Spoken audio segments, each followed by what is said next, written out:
¿de acuerdo? Pero sí la altura, más de 3 milímetros. Si bien menos de 3 milímetros debe ser definida como irregularidad de la pared interna.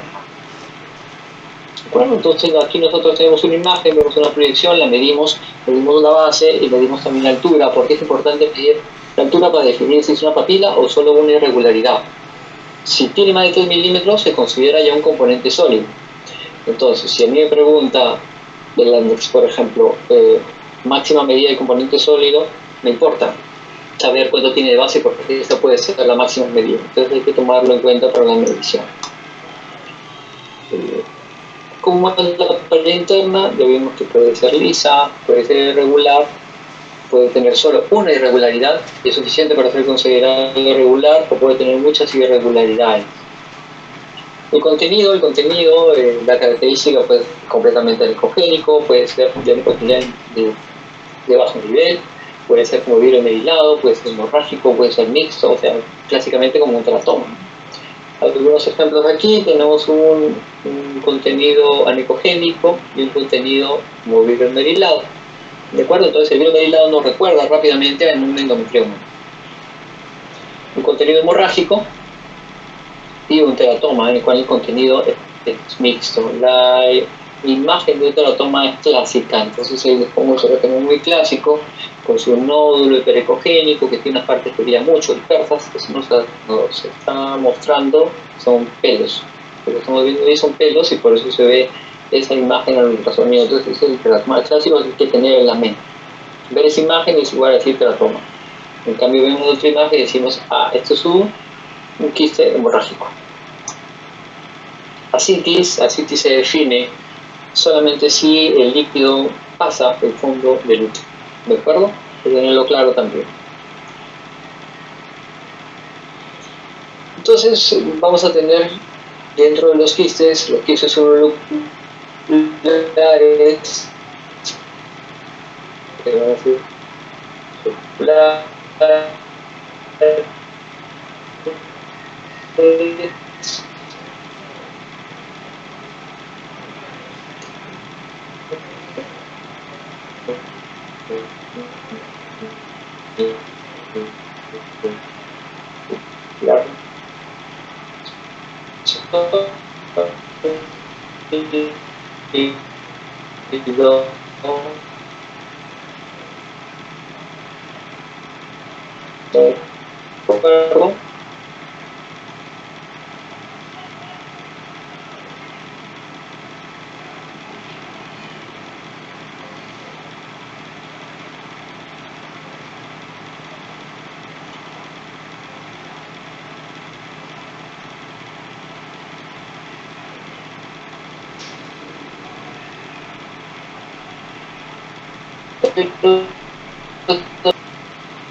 en esos tumores sólidos, si bien yo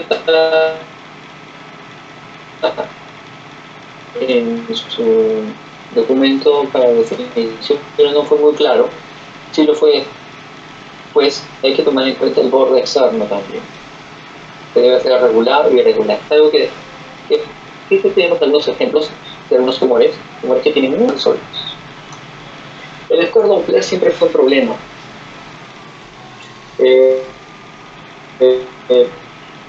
No tanto porque esté presente o ausente, sino porque al momento de clasificarlo lo clasificaron de forma subjetiva. Entonces, es fácil definir un score 1 porque simplemente no hay, y un score 4 porque es muy abundante. ¿Y cómo definiríamos un 2-3? El 2 es aquel Doppler que es difícil de ver. Un score 4 es muy abundante,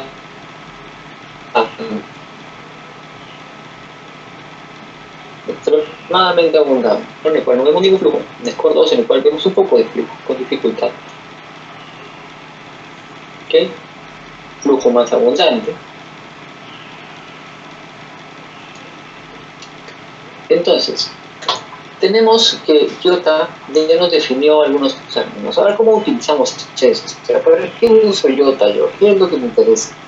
IOTA nace con la intención de mejorar nuestro rendimiento.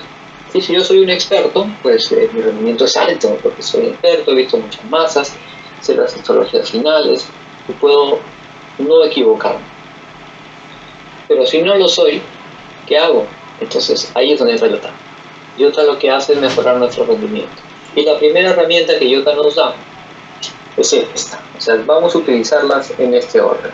Lo primero es descriptores simples o patrones de reconocimiento instantáneo. ¿Qué quiere decir esto? Quiere decir que yo voy a ver una imagen y voy a decir esto es benigno o maligno. Recuerden ustedes que la intención máxima de IOTA es definir si es benigno o maligno. No tanto la histología final, sino benigno o maligno. Entonces, si yo veo un tumor tiene mucho flujo en una paciente posmenopáusica y con ascitis, eso es maligno. Si tengo una paciente con más de 50 años con una masa ovárica y un SEA más de 100, también debo considerarlo maligno. Los patrones de reconocimiento instantáneo para malignidad. Patrones de reconocimiento instantáneo para benigno. Quiste unilocular como vidrio envenenado. ¿Qué pienso? Endometrioma. ¿Okay? Entonces, si yo veo un endometrioma típico, eso es benigno. Si veo una imagen sugerente de un teratoma quístico clásico, veo un quiste unilocular, anicogénico, redondeado, menor de 10 centímetros, eso va a ser muy probablemente o un quiste simple o un cistoadenoma. Entonces también es benigno. Y si veo lo que es un quiste peritoneal o un incluso peritoneal, o sea, veo líquido atrapado en algunas adherencias peritoneales, eso también es benigno. ¿De acuerdo? Los patrones de malignidad nos van a ayudar a clasificar casi el 50% de todas las masas con las que nos vamos a encontrar. Casi 50%. Y vamos a tener un rendimiento muy alto en sensibilidad. Entonces, ¿vale la pena utilizar esto? Sí, por supuesto que sí. Entonces hay que tener muy claro cómo se ve un endometrioma clásico, un teratoma clásico. Y eso hay que tenerlo muy clarito en la mente. Vamos a repasar varias imágenes y con eso vamos a mejorar nuestro rendimiento muchísimo. ¿Qué pasa si la masa no encaja en ninguna de estas? O yo no estoy tan seguro. Entonces tengo herramientas. La primera herramienta es aplicar algo que se llama reglas simples. Estas reglas simples tienen una alta sensibilidad. ¿Sensibilidad para qué? Para discriminar benigno de maligno. Esa es su función principal. Reglas de malignidad, que sea sólido, que tenga citis, que tenga más de 4 papilas, que sea un tumor multilocular sólido que mida más de 10 centímetros, o que sea un tumor que tenga una vascularidad muy abundante, sea un score 4. Reglas para ser benigno, que sea unilocular, que el componente sólido sea menor de 7 milímetros en cualquiera de sus diámetros, que este tumor presente sombra acústica, que sea multilocular y mida menos de 10 centímetros y que no tenga flujo endógeno. ¿Okay? Entonces, si yo tengo una tumoración, le aplico reglas simples. Si le puedo aplicar todas las reglas simples de benignidad, entonces es benigno. Si me sale que tiene reglas de malignidad, entonces muy probablemente es maligno. Pero ¿qué pasa si es que este tumorcito tiene 1 de maligno y 2 de benigno? ¿Cómo lo manejo? ¿Sí? Entonces ahí las reglas simples pierden sensibilidad. ¿Qué es lo que puedo yo hacer? Ahora vamos a ver qué herramientas podemos utilizar. ¿De acuerdo? Entonces, hasta el momento vamos a recapitular para dejar esta parte central. Primero le aplico patrón de reconocimiento instantáneo.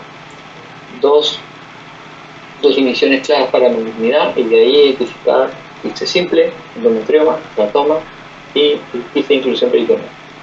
Si no encaja en esto, paso a reglas. Si el tumor se le pueden aplicar todas las reglas de benignidad y todas las reglas de benignidad, entonces lo clasifico fácil. Si me combina, entonces tengo duda.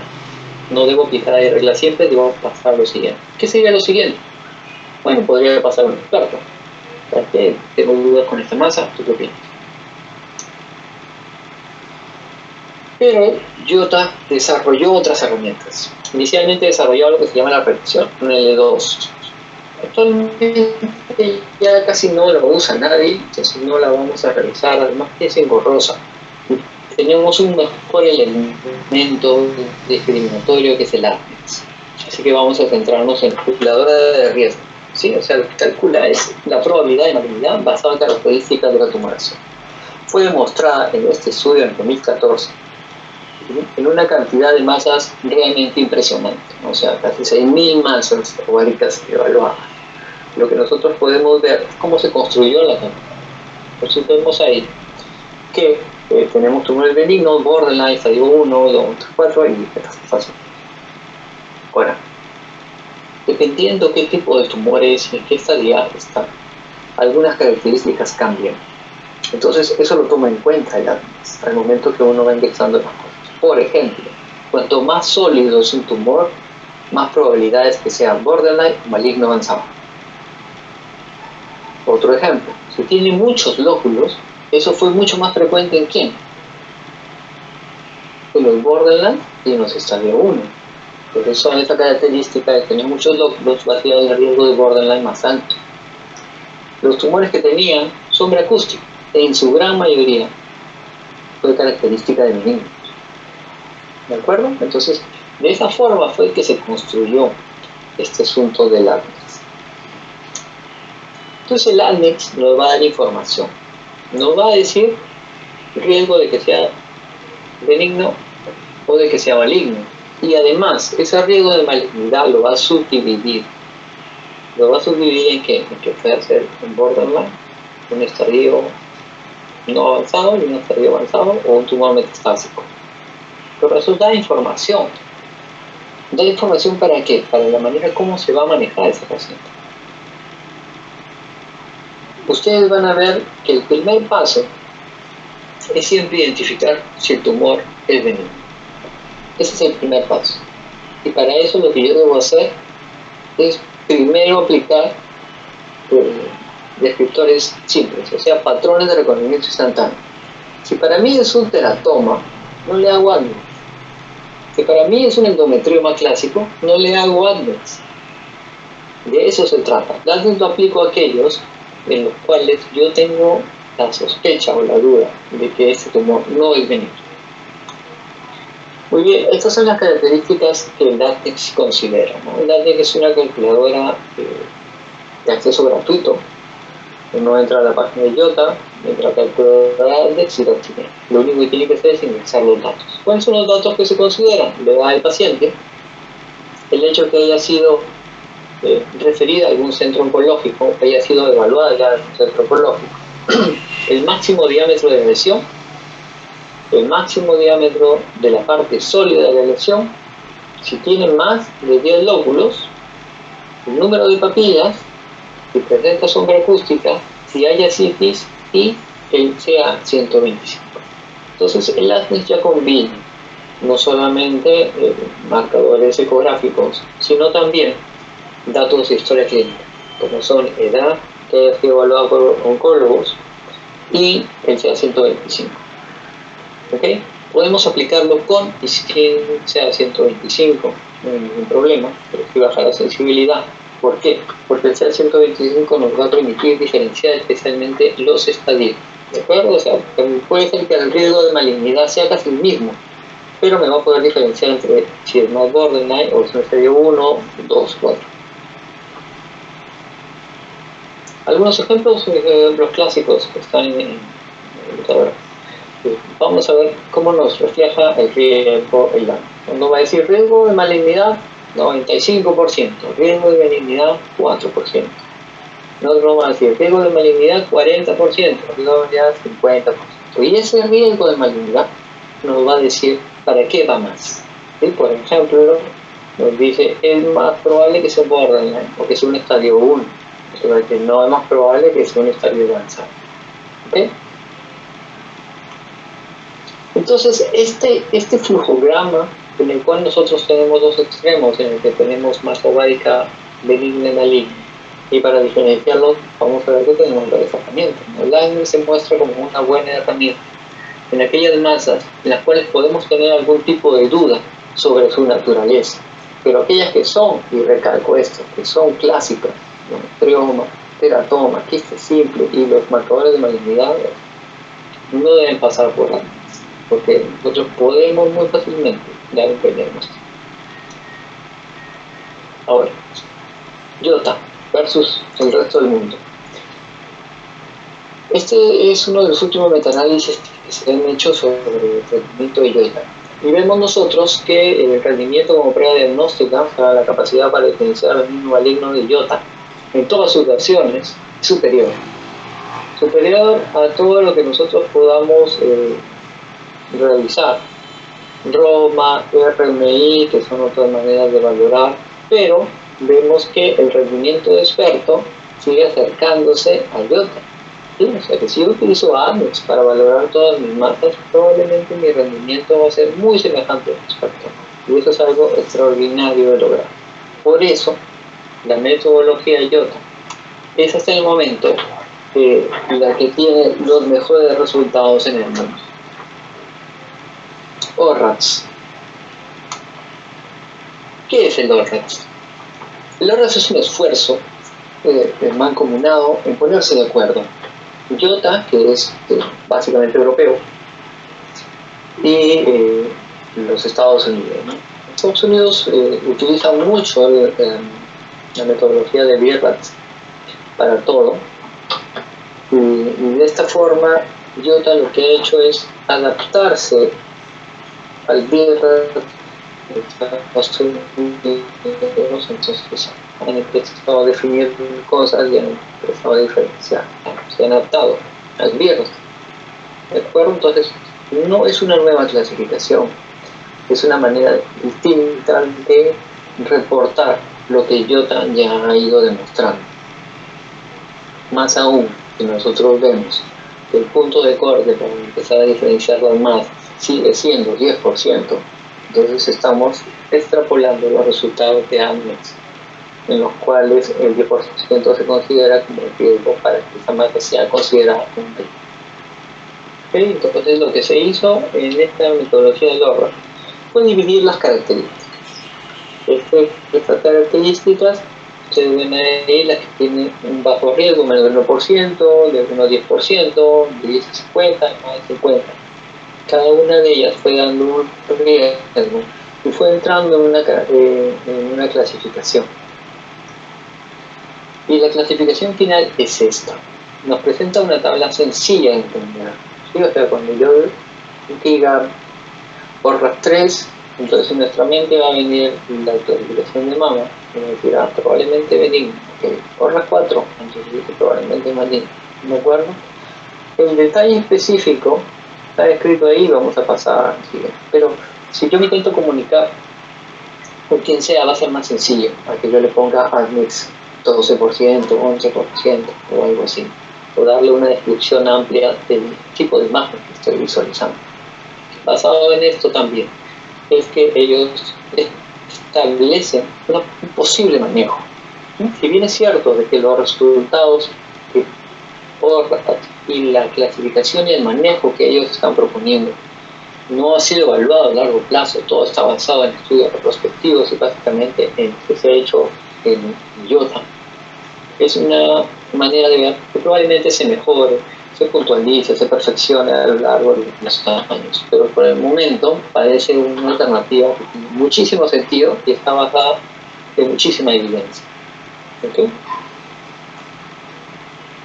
¿Cómo es la metodología de ORRATS? ORRATS dice: primer paso, segundo paso. ¿Qué es el primer paso? El primer paso es decir si esto es una masa.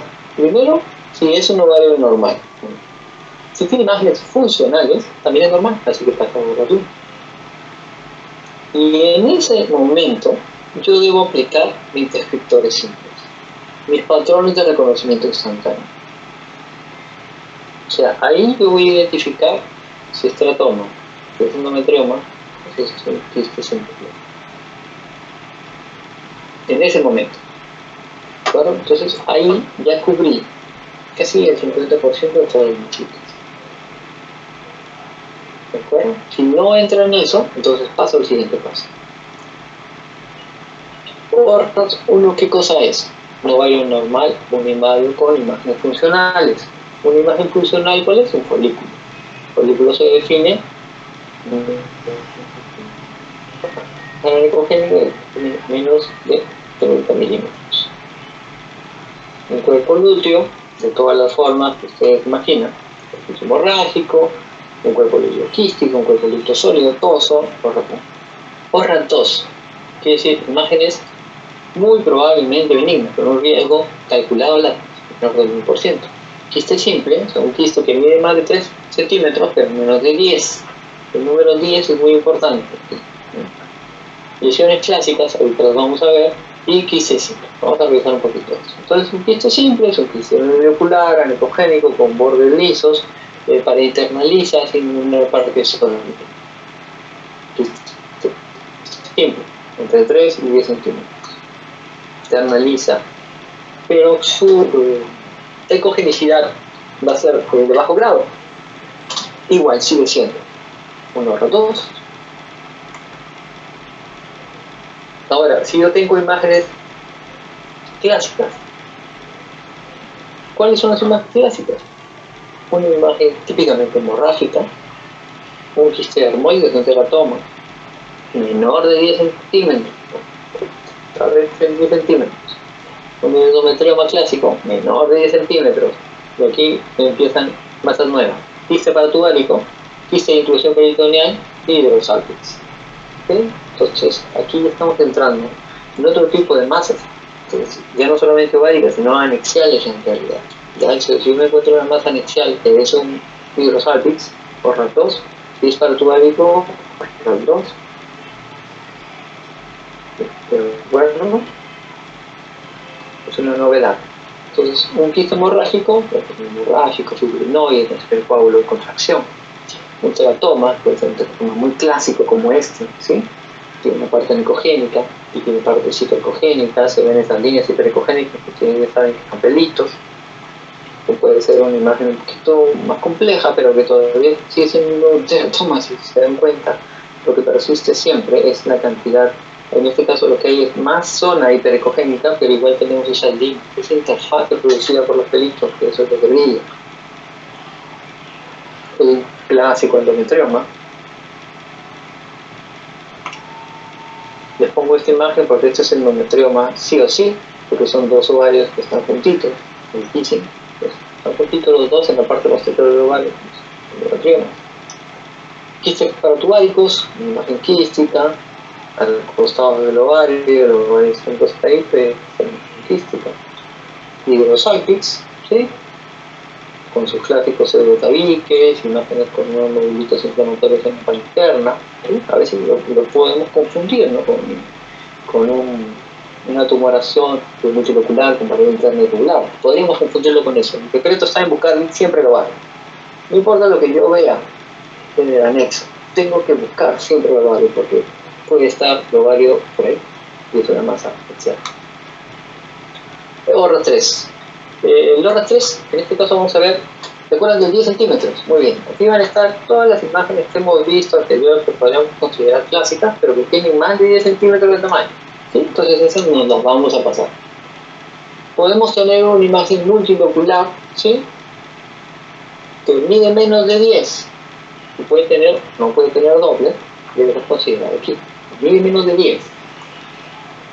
Una imagen sólida, sí, flujo del Doppler, ORRA 3. ORRA 4.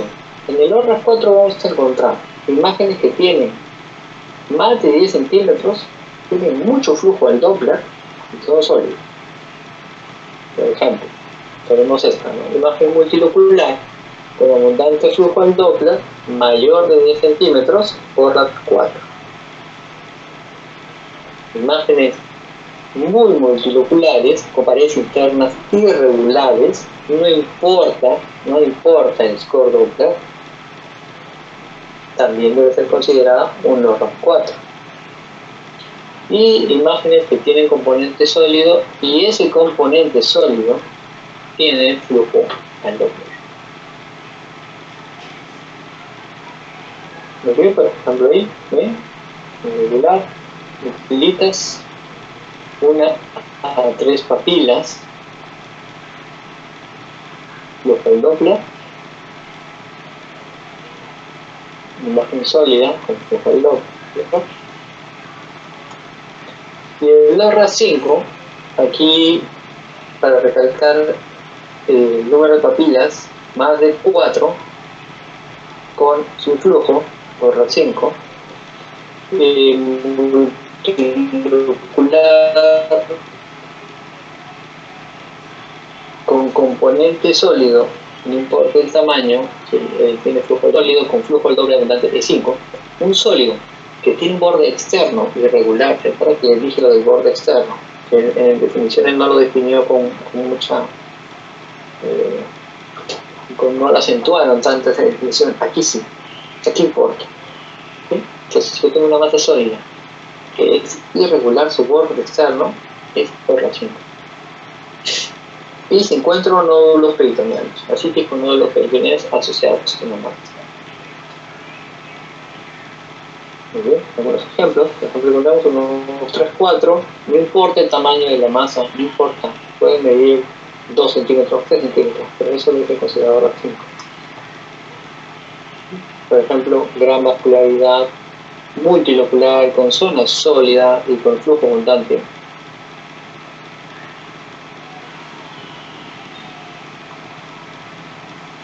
Entonces, el LoRa's lo que ha hecho es simplificar un poco el iota, ¿sí?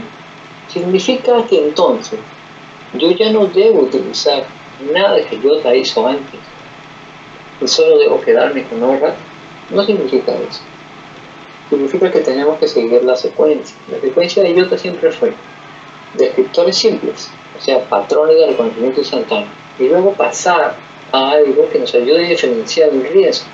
Las reglas simples están muy bien, el problema es que muchos quistes no entraban y la combinación entre ambos era difícil de evaluar. Desarrollamos el ADNEX. Entonces el ADNEX apareció para llenar ese vacío. Y tomando en cuenta el 10%, que es el valor de corte, está muy bien y nos ayuda a tomar decisiones. ¿Sí? Pero aún así es difícil de transmitir ese resultado, especialmente a los oncólogos. Entonces, la idea de ORRAS se puede aplicar muy bien a esto, porque refleja ambas cosas. Nos permite seguir utilizando toda la metodología IOTA en descripciones, en patrones, ¿sí? En riesgo calculado, y poder transmitirlo de una forma más amistosa, de una forma que pueda establecer un manejo más claro. Resumiendo un poco el asunto sería así. En un primer paso, patrón de reconocimiento instantáneo. ¿Sí? En un segundo paso, ADNEX. ¿Sí? Y ese ADNEX se transforma en ORRAS. ¿Se dan cuenta? Y esta diapositiva no es mía, esta es el dispositivo de Timo, ¿no? Entonces, él nos lo pone así. Porque dice, ya, el documento de ORRAS dice esto igual, pero este tú es ADNEX. Y el step 1 le ponen patrones de reconocimiento instantáneo. ¿De acuerdo? Entonces no se pierde nada utilizando el ORRAS. Es una manera de seguir utilizando la metodología IOTA y llegar a un rendimiento alto, un rendimiento como experto, que es lo que nosotros queremos para nuestros pacientes, que no se nos pase ninguna masa ovárica maligna. Si comparamos el rendimiento, entonces, como el ORRAS se salió hace poco, es difícil evaluarlo todavía, pero ya existen algunos estudios, acá les presento uno, en el cual se ve cómo se comportó el ORRAS frente a GRAS y frente a IOTA, que en este caso era las simples. ¿De acuerdo? Entonces, yo quiero que se fijen el dato resaltado en azul. Número de falsos negativos. ¿Qué es un falso negativo? Es una masa ovárica maligna que se te pasó. O sea, eso significa una paciente que tenía un cáncer y se te pasó. Y sabemos que el cáncer ovario tiene un pronóstico, ¿no? Entonces, lo que yo quiero es que ese no se me pase. ¿Quién tiene menos falsos negativos? Por pacientes. Esa es una razón de mucho peso para utilizar. No, pero ahora también tiene más falsos positivos. Está perfecto. Yo no quiero que se me pase ninguno. Y en cáncer de ovario está perfectamente aceptado. Y ante la duda debe ser manejado como maligno. ¿Sí? Me decían, no, pero estamos operando muchas pacientes como malignos o benignas. Y eso es lo normal. Ningún centro del mundo va a decir, yo de 10 que digo que son malignas, 10 son malignas. Eso quiere decir que se está pasando. ¿Sí? Eso hay que tenerlo muy claro. Finalmente, este documento, que es el consenso básicamente europeo, en el cual ya se ponen de acuerdo ISO, IOTA, dos sociedades distintas, y también la Sociedad de Cáncer, ¿sí? Sociedad de.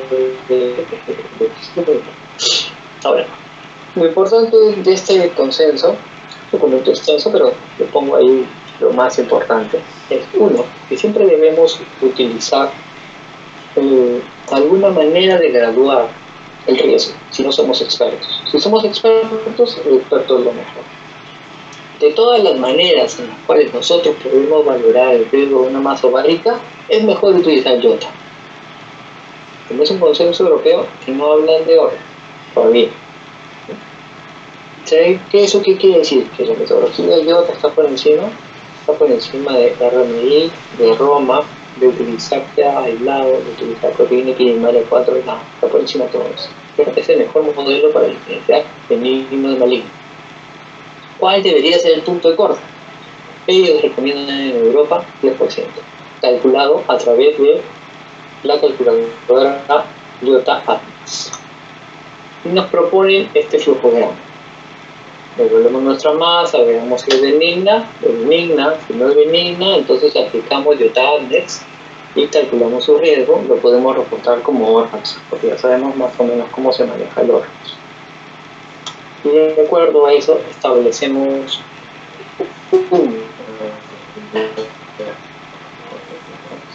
lo vamos a manejar con la observación o va a ser manejado por ginecólogo o de seguimiento, requiere todavía una revaluación en estudios futuros. Y estoy seguro que en eso están.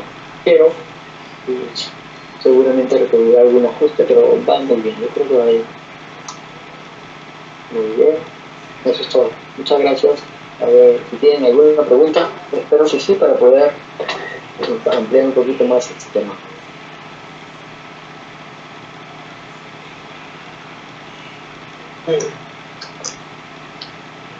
Gracias, doctor Raposo, por su brillante exposición para aclarar sobre todo algunas cosas, ¿no? Que todavía algunos de repente se puede manejar por ahí, como colocar de repente un adecuado recorte, una conclusión ecográfica, ¿verdad?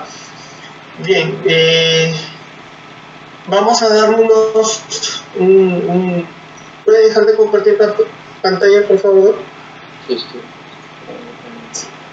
Ya está. Mientras nos van llegando las preguntas al chat, por favor, ¿no? Ya pueden ir dejando las preguntas.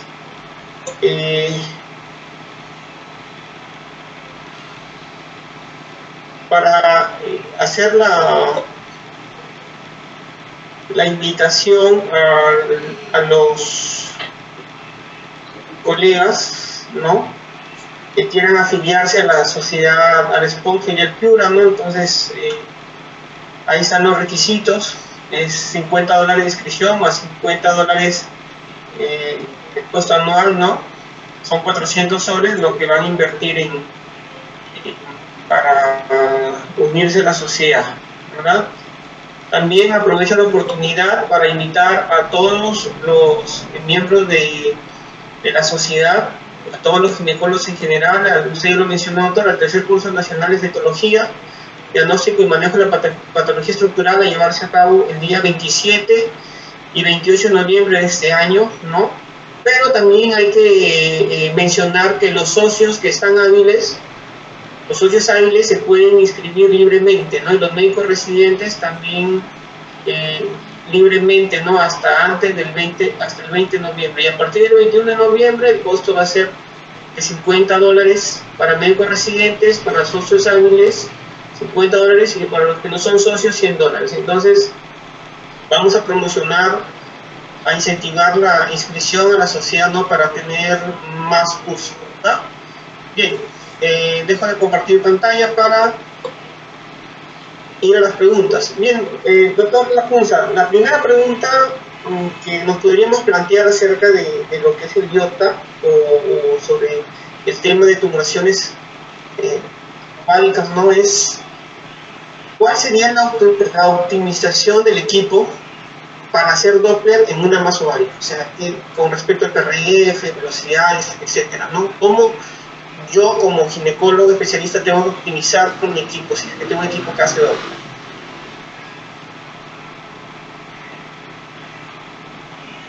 Ya. Normalmente los vasos de las masas ováricas son vasos que tienen bajas velocidades y para poder encontrarlos necesitamos bajar nuestro PRF casi al mínimo, ¿no? Normalmente las máquinas bajan hasta 0.1, lo recomendable es 0.3 a 0.6. Tenemos que utilizar filtros de pared muy bajitos, ¿no? 30.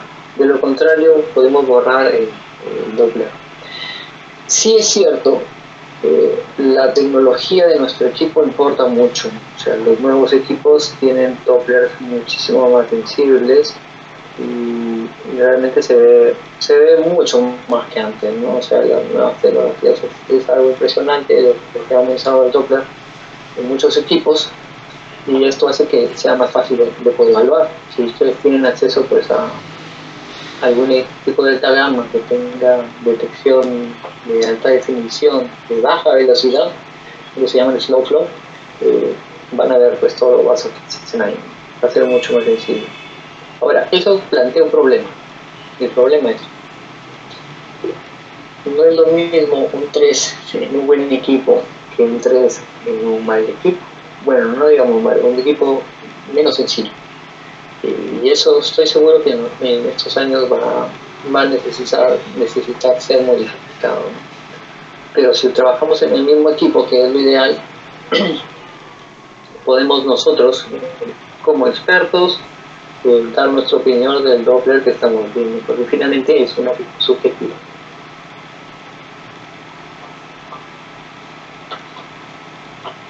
¿Y otra pregunta, doctor Rommel? Vayan dejando sus preguntas, por favor, colegas. En lugar, ¿cómo configurar la función Color Doppler para hacer la calificación 1, 2, 3 o 4? No creo que eso ya lo ha respondido.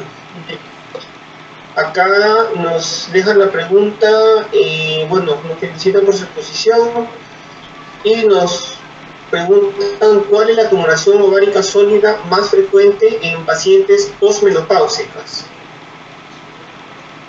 Bueno, la benigna es el fibroma, de eso estamos seguros, ¿no? Si vemos una masa sólida, o sea, ¿cómo podemos pensar en fibroma ovárico? Es una masa sólida que tiene un borde externo bien definido y que va a tener sombra posterior. Cuando hablamos de sombra posterior, no estamos hablando de toda la masa, estamos hablando de que pueden haber pequeñas zonas que proyecten sombra. Eso nos va a hacer pensar en fibroma. Por eso y habitualmente es difícil evidenciar el Doppler y si lo logramos ver va a ser un flujo periférico bien escaso, ¿no? Entonces eso nos va a hacer pensar en que es el fibroma.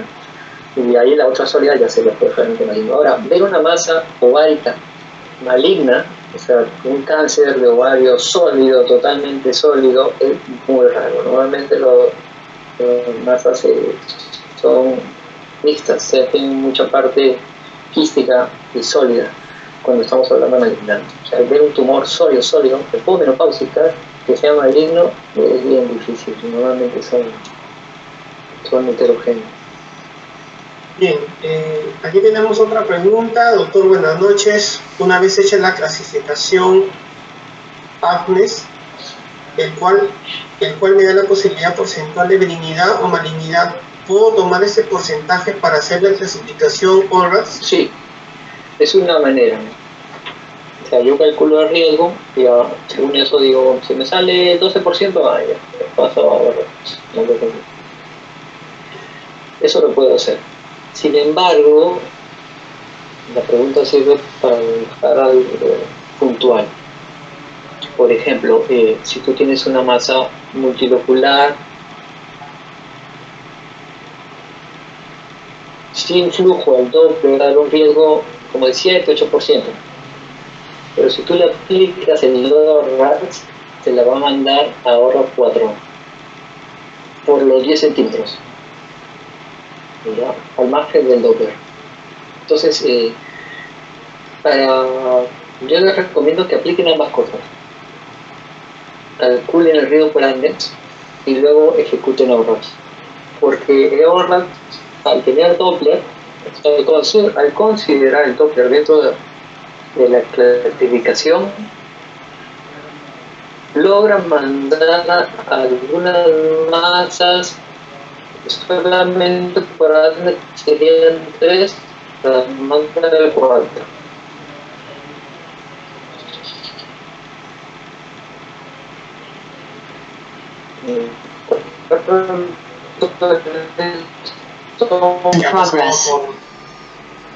Por los diferentes hospitales que pasaban por ahí por el carril. ¿Algunas palabras finales que quiera decir?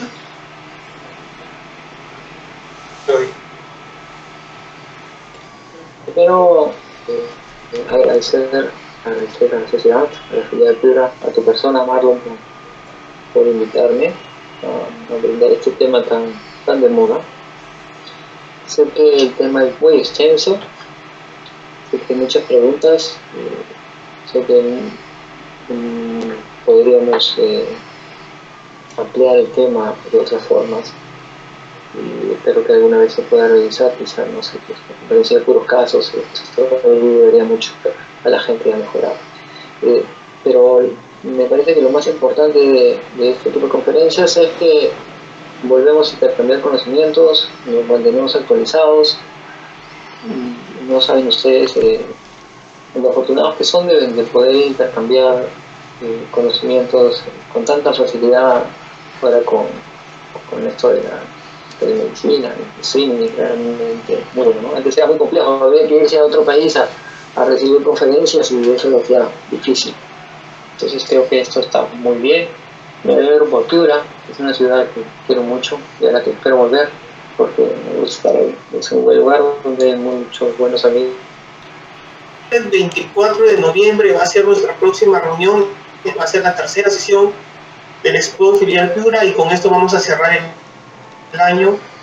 Los invitamos de antemano, igual vamos a estar haciendo las diferentes publicaciones en redes sociales a través de la página del Expo, ¿no? Y esperemos contar con su asistencia para este importante tema que también está de moda, ¿no? Y que todo ginecólogo debe conocer, diagnosticar y saber manejar. Bien, bueno, agradecerle, doctor Lacunza, usted es una persona al cual yo considero mucho, no es un gran amigo, ¿no? Casi como un padre para mí, lo que es la formación de la ecografía, ¿no? Y gracias por haber compartido sus conocimientos con todos los colegas, especialmente con los colegas de la Filial. Nos vemos en otra oportunidad. Que Dios los bendiga. Un abrazo. Un abrazo, cuídense.